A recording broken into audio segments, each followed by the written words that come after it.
আসসালামু আলাইকুম। সংবাদে আপনাদের সবাইকে স্বাগত জানাচ্ছি। আমি ফিরোজ তোহা। শুরুতেই সংবাদ শিরোনাম। বাংলাদেশের সর্বশেষ গুরুত্বপূর্ণ আপডেট সংবাদে আপনাকে স্বাগত। শুরুতেই সংবাদ শিরোনাম, পরে বিস্তারিত।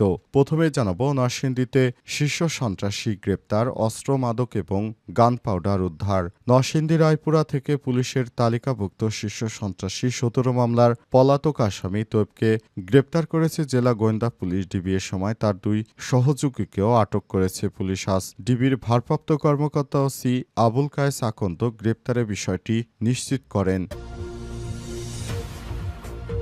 এরপর জানাবো, রাষ্ট্রপতির ছবি সরানো নিয়ে রিজভির প্রতিক্রিয়া।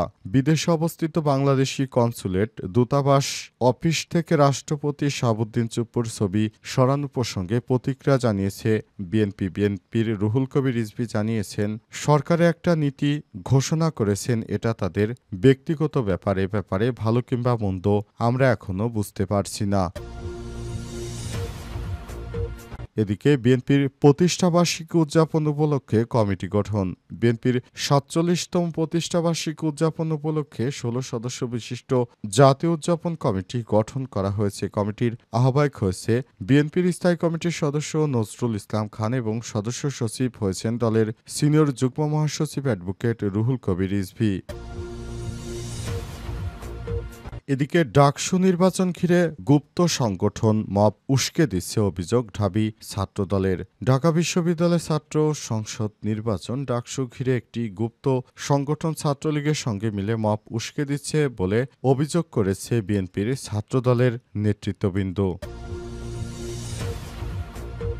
এদিকে ডাকসু নির্বাচন বাম ছাত্র সংগঠনগুলোর প্যানেল ঘোষণা। ঢাকা বিশ্ববিদ্যালয় ছাত্র সংসদ ডাকসু নির্বাচনে বামপন্থী ছাত্র সংগঠনগুলো জোটবদ্ধভাবে প্যানেল ঘোষণা করেছে। এতে সহসভাপতি ভিপি পদে প্রার্থী হয়েছে শেখ ইতি আফরোজ ইমি। তিনি আগের সংসদে শামসুন্নার হলের ভিপি ছিলেন। আর সাধারণ সম্পাদক বা জিএস পদে লড়বেন ছাত্র ইউনিয়ন ঢাকা বিশ্ববিদ্যালয় শাখার সভাপতি মেঘমল্লম বসু। এবং সর্বশেষ জানাবো, নোট অব ডিসেন্ট নিয়ে যত জটিলতা পুনর্বিবেচনা করবে বিএনপি। বহুল কাঙ্ক্ষিত প্রত্যাশিত জুলাই সনদের খসড়া রাজনৈতিক দলগুলোর হাতে এটা নানা অসঙ্গতিপূর্ণ খুঁজে পেয়েছে বেশ কয়েকটি রাজনৈতিক দল। তারা যেগুলো নোট অব ডিসেন্ট করেছিল সেগুলো আবার পুনর্বিবেচনা করবে। প্রিয় দর্শক, এতক্ষণ শুনছিলেন সংবাদ শিরোনাম, এবারে বিস্তারিত। তবে তার আগে বন্ধুরা, অনুরোধ থাকবে সংবাদটিতে একটি লাইক দিন। এই চ্যানেলে আপনি নতুন হয়ে থাকলে আমাদের সংবাদটি দেখতে দেখতে চ্যানেলটি সাবস্ক্রাইব করে রাখুন। কমেন্ট করে বন্ধুরা আপনার মূল্যবান মতামত জানিয়ে দিন আপনি বিশ্বের কোন দেশ থেকে বা বাংলাদেশের কোন স্থান থেকে আমাদের সংবাদটি দেখছেন এবং শুনছেন। আর বন্ধুরা, এই সংবাদটি আপনার সোশ্যাল মিডিয়া ফেসবুকে শেয়ার করে বন্ধুদেরও দেখার সুযোগ করে দিন। এবারে বিস্তারিত। নরসিংদীতে শীর্ষ সন্ত্রাসী গ্রেপ্তার, অস্ত্র, মাদক ও গান পাউডার উদ্ধার। নরসিংদীর রায়পুরা থেকে পুলিশ তালিকাভুক্ত শীর্ষ সন্ত্রাসী ও ১৭ মামলার পলাতক আসামি তৈবকে গ্রেপ্তার করেছে জেলা গোয়েন্দা পুলিশ। ডিবির সময় তার দুই সহযোগীকেও গ্রেপ্তার করেছে পুলিশ। আজ ডিবির ভারপ্রাপ্ত কর্মকর্তা ওসি আবুল কায়েস আকন্দ গ্রেপ্তারের বিষয়টি নিশ্চিত করেছেন। গ্রেপ্তারকৃতরা হলেন রায়পুরা উপজেলার আমিরগঞ্জ ইউনিয়নের খলাপাড়া গ্রামের সিরাজুল ইসলামের ছেলে তৈবুর রহমান ওরফে তোয়া ২৫, একই গ্রামের রুসমত আলীর ছেলে সেলিম মিয়া ২৪ ও করিমগঞ্জ গ্রামের আব্দুর রহমানের ছেলে শিপন মিয়া ২০ এর সময় তাদের কাছ থেকে একটি বিদেশি পিস্তল, ৭০ পিস ইয়াবা ও বিপুল পরিমাণ গান পাউডার উদ্ধার করা হয়েছে বলে জানা গেছে। পুলিশ সূত্র থেকে জানা গেছে, রোববার ১৭ আগস্ট রাত ১১:৩০টার দিকে গোপন সংবাদের ভিত্তিতে নরসিংদী ডিবি পুলিশ রায়পুরা উপজেলা আমিরগঞ্জ ইউনিয়নের বালুয়াকান্দি গ্রামে অভিযান চালিয়ে এই শীর্ষ সন্ত্রাসীকে গ্রেপ্তার করেছে। বিগত কয়েক মাস ধরে তার কারণে অতিষ্ঠ হয়ে পড়েছে পুরো দেশবাসী। তিনি নরসিংদীতে এমন কোনো অপরাধ নেই যা সংগঠিত করছে না। এই সন্ত্রাসীকে গ্রেপ্তারের বিষয়টি পুলিশ সামনে এনেছে। অবশেষে তার মতো একজন কুখ্যাত সন্ত্রাসীর বিরুদ্ধে বড় ধরনের অ্যাকশন নেয়ার ঘোষণা দিয়েছিল পুলিশের কর্মকর্তারা। রাষ্ট্রপতির ছবি সরানো নিয়ে রিজভীর প্রতিক্রিয়া। বিদেশে অবস্থিত বাংলাদেশি দূতাবাস ও কনস্যুলেট অফিস থেকে রাষ্ট্রপতি মোহাম্মদ শাহাবুদ্দিন চুপ্পুর ছবি সরানো প্রসঙ্গে প্রতিক্রিয়া জানিয়েছে বিএনপির সিনিয়র যুগ্ম মহাসচিব অ্যাডভোকেট রুহুল কবির রিজভী। তিনি বলেছেন, কী কারণে তার ছবি সরানো হয়েছে বা কেন সরানো হয়েছে কিংবা ছবি সরানোর উপকারিতা কী বা অপকারিতা কী এ বিষয়ে আমরা কোনো কিছুই বলতে পারছি না। এ বিষয়ে আমাদের ধারণা নেই, তবে সেটি সরকারের ব্যক্তিগত ব্যাপার। অন্তর্বর্তীকালীন সরকারের প্রধান উপদেষ্টা যেটা ভালো মনে করেছেন তিনি হয়তো সেটাই করেছেন, কিংবা দেশের কল্যাণের জন্য যেটি ভালো হবে সেটি অন্তর্বর্তীকালীন সরকারের প্রধান উপদেষ্টা করেছেন বলে মন্তব্য করেছেন বিএনপির সিনিয়র যুগ্ম মহাসচিব অ্যাডভোকেট রুহুল কবির রিজভী। তিনি আরও বলেছেন, আগামী নির্বাচনে আমরা একটি সুষ্ঠু ও সুন্দর নির্বাচন আশা করছি। সে কারণে আমরা ভবিষ্যতে একটি সুন্দর বাংলাদেশ বিনির্মাণ করতে কাজ করছি এবং অন্তর্বর্তীকালীন সরকার এদেশের জনগণের পাশে আছে বলে মন্তব্য করেছেন বিএনপির সিনিয়র যুগ্ম মহাসচিব অ্যাডভোকেট রুহুল কবির রিজভী। এজন্য অন্তর্বর্তীকালীন সরকারের প্রতি কোনো আক্ষেপ নেই বিএনপির। সরকার যেটা ভালো মনে করেছে সেটাই করেছে এমন প্রতিক্রিয়া জানিয়েছে বিএনপি।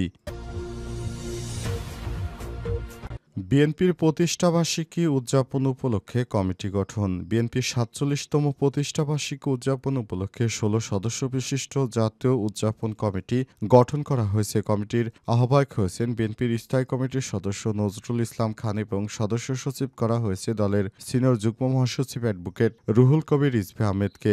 আজ দলের সিনিয়র যুগ্ম মহাসচিব রুহুল কবির রিজভী স্বাক্ষরিত এক বিজ্ঞপ্তিতেই তথ্য নিশ্চিত করা হয়েছে। উল্লেখ্য, ১ সেপ্টেম্বর বিএনপির ৪৭তম প্রতিষ্ঠাবার্ষিকী কমিটির সদস্যরা হলেন যুগ্ম মহাসচিব খায়রুল কবির খোকন, হাবিবুন্নবী খান সোহেল, শহীদুদ্দিন চৌধুরী আনী, অ্যাডভোকেট আব্দুস সালাম আজাদ, সৈয়দ ইমরান সালেহ প্রিন্স, ঢাকা বিভাগের সাংগঠনিক সম্পাদক সাইদুল আলম বাবুল, চট্টগ্রাম বিভাগের সাংগঠনিক সম্পাদক মাহবুবুর রহমান শামীম, রাজশাহী বিভাগের সাংগঠনিক সম্পাদক শাহিন হক, খুলনা বিভাগের সাংগঠনিক সম্পাদক আনিন্দ ইসলাম অমিত, রংপুর বিভাগের সাংগঠনিক সম্পাদক আসাদুল হাবিব দুলু, সিলেট বিভাগের সাংগঠনিক সম্পাদক জি কে গাউস, কুমিল্লা বিভাগের সাংগঠনিক সম্পাদক অধ্যক্ষ সেলিম ভূঁইয়া, মহানগর বিভাগের সাংগঠনিক সম্পাদক শরীফুল আলম এবং ফরিদপুর বিভাগের সাংগঠনিক সম্পাদক শামা ওবায়দ ইসলাম রিঙ্কু।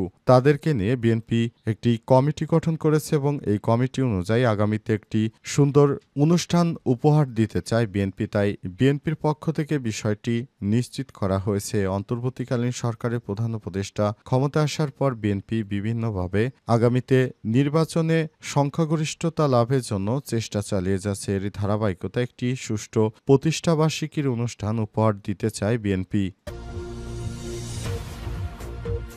ডাকসু নির্বাচন ঘিরে গুপ্ত সংগঠন মব উস্কে দিচ্ছে অভিযোগ দাবি ছাত্রদলের। ডাকসু নির্বাচন নিয়ে কিছু কিছু সংগঠন এখন মবকে উস্কে দিচ্ছে। তারা বিভিন্ন সময় এই ধরনের কর্মকাণ্ড করছে, যে সব কর্মকাণ্ড করার কারণে তারা মবকে উস্কে দিচ্ছে, অর্থাৎ বিভিন্ন জায়গায় মারামারি কাটাকাটি করছে। এসব কারণে ছাত্রদলের নেতা কর্মীরা জানিয়েছে এবার ডাকসু নির্বাচনে লেভেল প্লেয়িং ফিল্ড নিশ্চিত হয়নি, তাই নির্বাচনটি সুষ্ঠুভাবে হওয়া খুবই দুষ্কর। এদিকে ডাকসুর নির্বাচন ঘিরে বিভিন্ন ইউনিটে শিক্ষার্থীরা তারা যার যার জায়গা থেকে একটি নির্দিষ্ট কাজ শুরু করে দিয়েছে এবং নিজ নিজ দলের প্রার্থীদের ব্যাপারে তারা প্রচারণা শুরু করেছে, যেটা খুবই একটি ভালো উদ্যোগ। হঠাৎ করে এই ডাকসু নির্বাচন ঘোষণা করার পর একরকম বিপাকে পড়েছে বড় বড় রাজনৈতিক দল, কারণ এবার তাদের পরীক্ষায় উত্তীর্ণ হতে হবে। এদেশের জনতা তাদেরকে মূলত আগামী নির্বাচনে চায় কি চায় না বিষয়টি এখনো পরিষ্কার হওয়া যায়নি, তবে এই নির্বাচনে সে বিষয়টি পরিষ্কার হওয়া যাবে। এ কারণে ডাকসু নির্বাচন খুবই গুরুত্বপূর্ণ।